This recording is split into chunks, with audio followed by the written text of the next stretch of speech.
Bismillahirrahmanirrahim. Assalamu alaikum. This is Mrs. Bushra Javed, Assistant Professor of English from Government Degree College Women, Dubai Mahal Road, Bahawalpur. And today we are going to study chapter number 17, Linford's Visit, from Goodbye Mr. Chips. In this chapter we can see Mr. Chips' bad health condition. It was November 1933 when his health was not good. Dr. Merivale, in his routine checkups, warned him to stay home as it was foggy and cold outside and there was a strong chance to get flu. Mr. Chips, as he was old and sick, desired कि उसे doctor की ज़िंदगी में से 1 या 2 दिन जो है वो मिल जाए. डॉक्टर मेरीवेल हर फोर्टनाइट को, हर 14 दिन के बाद मिस्टर चिप्स को विज़िट किया करता था और उसकी हेल्थ कंडीशन इस टाइम पे बहुत ज़्यादा अच्छी नहीं थी. बाहर सर्दी थी, इसी वजह से डॉक्टर मेरीवेल ने उसको सजेस्ट किया, एडवाइस दी कि वो घर पर ही रहे, क्योंकि बाहर अगर वो निकलेगा तो उसको सर्दी लग जाने के चांसेस ज़्यादा हैं. और वैसे भी मिस्टर चिप्स जो था वो चैपल पे जब गया था प्रेयर्स के लिए, तो तभी भी उसको फील हुआ था कि शायद उसको थोड़ी सी ठंड लग गई है. His retired life, when he was resting, he was again thinking about his life, the thing he had done and seen. Cambridge in 16th, Great Gable on August morning, Brookfield at all times and seasons. Along with that, he also thought about the things he never done, like traveling by air. वो अपनी life की achievements को भी याद कर रहा था कि किस तरह से उसने कैम्ब्रिज को अटेंड किया था, ग्रेट गैबल पे जब वो कैथरीन से मिला था, ब्रूकफील्ड में उसने अपनी ज़िंदगी कैसे गुजारी थी, उसके अच्छे बुरे वक्त देखे थे. इसके अलावा वो ये भी याद कर रहा था कि वो कौन सी ऐसी चीज़ें हैं जो उसने कभी भी नहीं की थी. He had never done like traveling by air and never been to a talk show.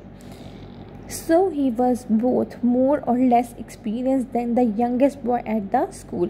यानी उसके दौर के जो नौजवान थे सिनेमा और दूसरे टॉक शो देखने में उससे ज़्यादा तजर्बेकार थे, और शायद यही चीज़ थी जिसे लोग तरक्की का नाम देते थे.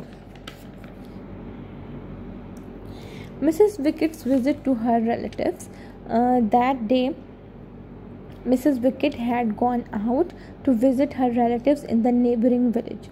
She had left tea things ready on the table with bread, butter and extra cups in case somebody called. यानी अगर कोई आ जाए तो उसको फौरी तौर पर सर्व करने के लिए उसने एक्स्ट्रा कप जो थे वो टेबल पे रखे हुए थे और बाकी इंतज़ाम भी किया हुआ था. However, it was such a thick foggy day that no visitors was expected. लेकिन जितना वो ठंडा और foggy धुंध से भरा हुआ दिन था, उस दिन पे कोई गेस्ट जो था वो आना मुश्किल ही था. Linford's visit. About 3:45, Mr. Chips had an unexpected visitor. He was a young and small boy wearing Brookfield's cap. He told him that the other students asked him that Mr. Chips wanted to see him. उस जैसे students होते हैं उन्होंने as a joke मजाक के तौर पे लिनफोर्ड को मिस्टर चिप्स के पास भेज दिया था, ये कहकर के मिस्टर चिप्स उसको मिलना चाहते थे. It was an old practical joke. Mr. Chips was amused. Mr. Chips को बहुत मज़ा आया क्योंकि बहुत सारे दिनों के बाद कुछ इस तरह का हुआ था. He, with his shining eyes, said to him to sit near the fire. The boy told him that he was. फिर उसने उस लड़के के बारे में पूछना शुरू कर दिया और लड़के ने बताया कि he was suffering with measles since the beginning of the term. इसी वजह से मिस्टर चिप्स ने उस लड़के को पहले कभी नहीं देखा था. Mr. Chips prepared tea for the boy and served it with walnut cake with pink icing. और जिस तरह से हमने पहले वाले चैप्टर्स में पढ़ा है कि मिस्टर चिप्स अपने स्टूडेंट्स को वॉलनट केक्स और कप ऑफ टी के साथ सर्व किया करते थे, इसी तरह से उन्होंने उसको सर्व किया. He found out that the boy was Linford. और उसको पता लगता है कि इस लड़के का नाम जो है वो लिनफोर्ड है. He was the first of his family to join Brookfield. और वो अपने ख़ानदान में से पहला है जो कि ब्रूकफील्ड को ज्वाइन कर रहा है. मिस्टर चिप्स इस टाइम पे उस लड़के को कंसोल करते हैं, उसके साथ फ्रेंडली हो जाते हैं. Mister Chips very friendly told the boy not to be afraid of the school. Soon Linford would be get use to the school and begin to love it. He also told him that about 63 years ago he went to the hall. अब वो अपना वाक्य उसको बताते हैं कि 63 years पहले वो भी उसी स्कूल के हॉल में थे और वो इतना ही डरे हुए थे, exactly scared as the boy was now, और वो भी उतने ही खौफजदा थे जितना कि इस टाइम पे वो लड़का था। But later on he wasn't afraid of any thing, लेकिन उसके बाद वक्त गुजरने के साथ साथ उन्हें हर चीज़ से डर लगना ख़त्म हो गया। उन्हें तब भी डर नहीं लगा when the Germans bomb during the war, और जब जर्मन्स उनके बॉम्ब शेलिंग करते थे उस दौर में भी उनको डर नहीं लगता था। लिनफोर्ड ने शर्माते हुए पूछा, जनाब तब तो आपके साथ और भी बच्चे होंगे नई टर्म में। मिस्टर चिप्स ने इसकी बात को खूब इंजॉय किया क्योंकि लिनफोर्ड उसे स्टूडेंट समझ रहा था। मिस्टर चिप्स उसको बताते हैं कि वो 22 साल का था जब उसने स्कूल ज्वाइन किया था एज अ टीचर। लिनफोर्ड ने इसके जवाब में कहा, अंदाज़न तब तो आपकी उम्र बहुत ज़्यादा होगी। मतलब उनकी एक ऐसी कन्वर्सेशन जिसमें लड़का जब आता है तो वो बहुत ही शाय फील कर रहा है, एंशियस फील कर रहा है, but his communication with mister chips makes him easy and relax. अब वो बिल्कुल रिलैक्स और ईजी हो गया, वो बिल्कुल आराम से मिस्टर चिप्स के साथ बातें कर रहा है। Then they carried on talking about school life, newspaper, और वो दूसरी चीज़ों के बारे में बात करना शुरू कर देते हैं। And as Mr Chips always did, और जिस तरह से हमने पहले चैप्टर्स में पढ़ा, जब मिस्टर चिप्स किसी को जाने का कहते थे तो वो डायरेक्ट नहीं करते थे, बल्कि वो घड़ी की तरफ देखते थे और कहते थे sorry you can not stay. और इसके साथ वो उस बच्चे को बच्चा उठ जाता है और वो दरवाजे की तरफ जाते हैं और वो उसको गुड बाय कहते हैं। When he returned, Mr. Chips feels glad and sad simultaneously. Why? He was feeling weakness. बहुत थका हुआ महसूस करते हैं. He was all in tears. He was helpless old man. The last word Linford said, goodbye, Mr. Chips, made his heart full of the memories of Catherine. जब लिनफोर्ड जा रहा होता है तो वो मिस्टर चिप्स को कहता है गुड बाय मिस्टर चिप्स, और वो बड़ी एनर्जेटिक वॉइस में उनको ये अल्फाज कह के जाता है. इससे मिस्टर चिप्स को कैथरीन की जो यादें थी वो दोबारा से आना शुरू हो जाती हैं, because it was the exact phrase he use मॉकिंग him gently for the seriousness he had in those days. उसकी शादी की रात को, चूँकि वो सारा दिन उस दिनों में बहुत ज़्यादा सीरियस रहा करता था, तो उसने एज अ जोक बड़े मजाक में बड़े जेंटली उसको ये बात कही कि गुड बाय मिस्टर चिप्स. तो उसको ये बात याद रही, और आज इतने दिनों के बाद उसको उस बच्चे ने जब गुड बाय मिस्टर चिप्स कहा तो उसको वही बात, वही टाइम, वही सब कुछ दोबारा रिवाइज हो गया, याद आना शुरू हो गया. Chips look at his window, जो कि अब धुंधला रही थी क्योंकि रात का वक्त हो रहा था और रोशनियाँ जो थी वो रोशनी जलाने का वक्त हो रहा था. स्कूल से हाजिरी की बेल की आवाज़ आ रही थी, but he was too tired. वो बहुत थका हुआ महसूस कर रहा था. He again thought about Linford who was a nice boy sent by some other students as a leg pull. जिस दिन उसको लिनफोर्ड याद आता है दोबारा से कि जो बच्चों की शरारत की वजह से उसके पास आया और उसका बहुत अच्छा वक्त गुजरा, और उसको फिर से कैथरीन की याद जो थी वो आना शुरू हो गई.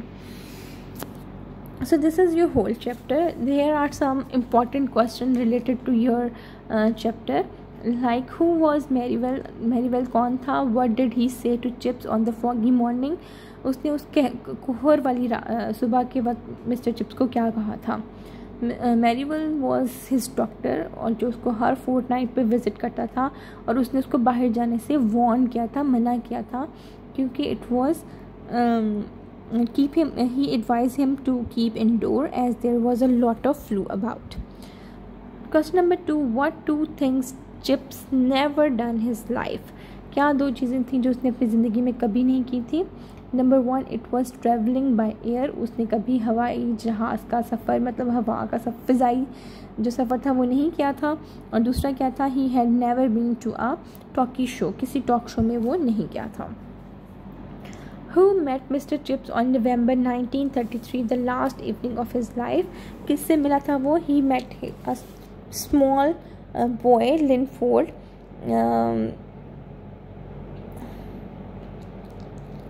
Some boys has mischievously pushed him there. He received him warmly and comforted him.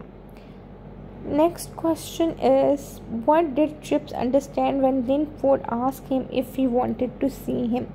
जब लिनफोर्ड मिस्टर चिप्स के पास जाता है तो मिस्टर चिप्स को फ़ौरन समझ आ जाती है कि boys had played an old joke in leg pull. He could not complain as he had made many such jokes in his time. वो उसको पता चल जाता है लेकिन उसको कंप्लेन नहीं करता, शिकायत नहीं करता, उसको वापस भी नहीं भेजता क्योंकि उसको पता चल जाता है कि ये मजाक है और इस तरह के मजाक उसके ज़माने में उसने बहुत दफ़ा देखे हैं. इंस्पाइट दैट वो उसको अंदर बुलाता है और उसको चाय सर्व करता है. What was the talk between Linford and Mr. Chips? Mr. Chips और लिनफोर्ड जो है वो क्या बातें करते हैं आपस में. Mr Chips said to the boy कि वो ब्रुकफील्ड से डरे ना, बल्कि जितना वो टाइम वहाँ पे ब्रुकफील्ड में गुजारेगा उतना ही उसको इसकी आदत होती चली जाएगी. And he will be got use to it. Then he told him about his arrival at school and his fear when he went into the big hall to take his first class. फिर वो उसको अपने बारे में बताता है कि वो किस तरह से नर्वस फील कर रहा था जब वो पहली दफ़ा अपनी क्लास लेने गया था. Who was the last person to say goodbye, Mr. Chips? किसने आखिरी दफ़ा ये अल्फाज कहे थे मिस्टर चिप्स को कि good bye Mr Chips. The little boy Linford was the last person who said goodbye to Mr. Chips the night before he died. क्या इससे पहले किसी ने उसको goodbye Mr. Chips कहा था? Yes, Catherine has said him goodbye Mr. Chips on the very some years ago. Okay, what was the condition of Mr. Chips when the boy left? और जब वो लड़का चला गया तो उसके बाद मिस्टर चिप्स की हालत कैसे हो गई थी. Mister chips recalled his wife badly. उसको बहुत शिद्दत से अपनी बीवी की याद आनी शुरू हो गई. Tears rolled down his cheeks. He felt greatly shocked. He felt tired and fainted. He sat before the fire place when it got dark. उसको अपनी बीवी की बहुत याद आना शुरू हो गई. उसको थकन महसूस हो रही थी. उसको लगा कि वो बेहोश हो जाएगा अपनी बीवी की याद में. What is the importance of Goodbye Mr. Chips as a title? Writer ने Goodbye Mr. Chips को एज अ टाइटल क्यों सजेस्ट किया है. 2 रीज़न्स हैं इसकी. Number 1, Catherine Bridges has addressed Chips with these words one night before wedding. उनकी शादी से एक रात पहले मिस्टर चिप्स की वाइफ ने उनको यही अल्फाज कहे थे. और his last visitor Linford also addressed him with these phrases. उसका जो लास्ट विजिटर था लिनफोर्ड, उसने भी जाने से पहले उसको यही बात की थी. और इस बात से मिस्टर चिप्स का जो हार्ट था it was full of sorrow, बहुत दुख से भर गया. और ये जो दोनों चीज़ें जो हैं क्योंकि ये रिलेट करती हैं एक दूसरे को, इस वजह से the writer has justified to use good bye Mr Chips as a title. Where was Mrs Wickets on the day of Chips death? Mrs Wickets जो थी वो मिस्टर चिप्स उस दिन पे कहाँ पे थी? She had gone to a nearby village. अपने नेबरिंग विलेज में वो गई थी टू विज़िट हर रिलेटिव्स, अपने रिलेटिव्स को विज़िट करने के लिए. और जाने से पहले she has arranged all the items of tea on the table. और अपने जाने से पहले उसने चाय की मेज़ को सजा कर गई थी कि अगर कोई मेहमान ना आ जाए तो. So this is your chapter number 17. This is the second last chapter of your novel.